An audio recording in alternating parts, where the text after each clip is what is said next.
ओम नमो भगवते वासुदेवाय। वाल्मीकि जी बोले, संपूर्ण पापों के नाश के लिए, विष्णु भगवान की प्रसन्नता के लिए विधि पूर्वक धारण किए हुए नियमों को उद्यापन के बाद त्याग की विधि कहता हूँ। हे राजन, नक्त व्रत यानी रात्रि में भोजन करने वाला मनुष्य व्रत की समाप्ति में ब्राह्मणों को भोजन करावे। अयाचित व्रत यानी बिना मांगे जो कुछ मिल जाए उसे ही खाकर रहें, इस व्रत में स्वर्ण दान करें। अमावस्या को भोजन का नियम करने वाला दक्षिणा सहित गोदान दे। आंवला से स्नान करने वाला दही या दूध दे। हे राजन, फलों का नियम किया है तो फल दान करें। तेल छोड़ा हो तो घी दें। घी का नियम लिया हो तो दूध दें। हे राजन, अन्न का नियम लिया हो तो गेहूं और चावल दें। हे राजन, पृथ्वी में शयन करने के नियम में रुई का गद्दा, तकिया और चद्दर सहित शैया दे। पत्तल में भोजन करने वाला घी और खांड का दान कर ब्राह्मण को भोजन करावे। मौन व्रत में सपत्नीक ब्राह्मण को भोजन करावे तथा स्वर्ण सहित घंटा तिल का दान दे।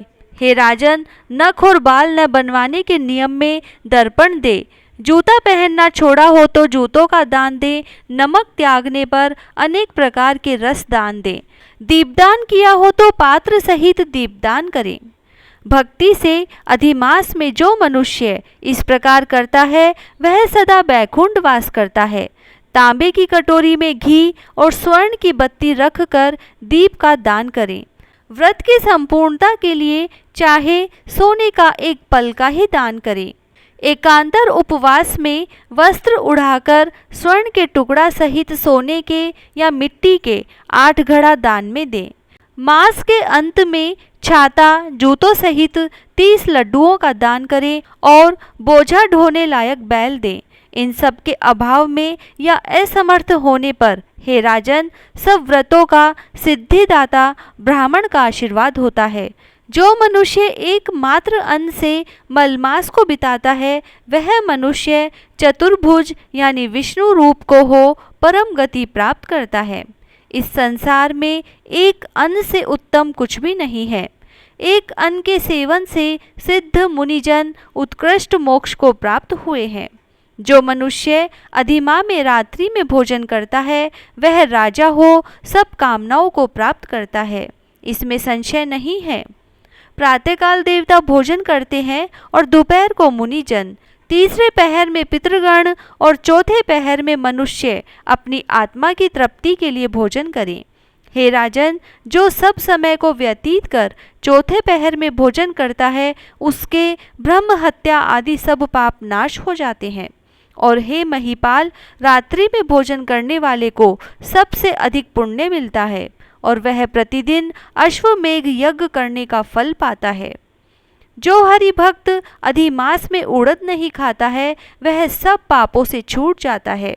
जो पापी ब्राह्मण होकर भी कोहलू में तिल पेरता है, हे राजन, वह जितना तिल पेरता है उतने तिल की संख्या के बराबर रौरव नरक में रहकर अंत में चांडाल की योनि पाता है तथा कोढ़ी होता है।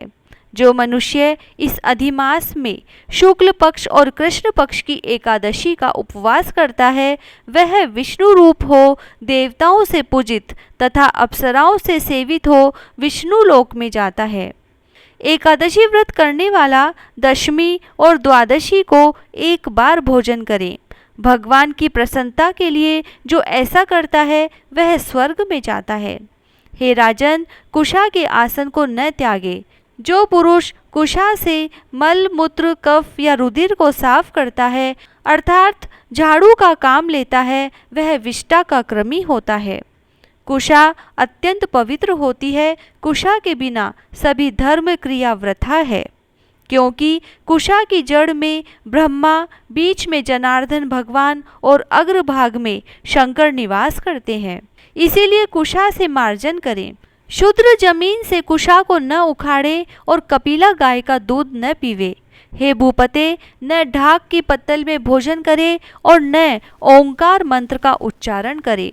न यज्ञ का बचा हुआ अन्न खावे, न कभी कुशा के आसन पर बैठे, न यज्ञोपवीत धारण करे, न वेद की कोई क्रिया करे। यदि विधि विधान का परित्याग कर जो शूद्र मनमाना आचरण करता है तो वह अपने पितरों सहित नरक में जाता है। पश्चात वह मुर्गा, सूअर और वानर की योनि पाता है। इसीलिए शूद्र कभी ओंकार मंत्र का उच्चारण न करें। हे राजन, ब्राह्मणों के नमस्कार करने से शूद्र का नाश हो जाता है। हे महाराज, इतना करके व्रत परिपूर्ण होता है और ब्राह्मणों को दक्षिणा न देने से मनुष्य नरक में जाता है।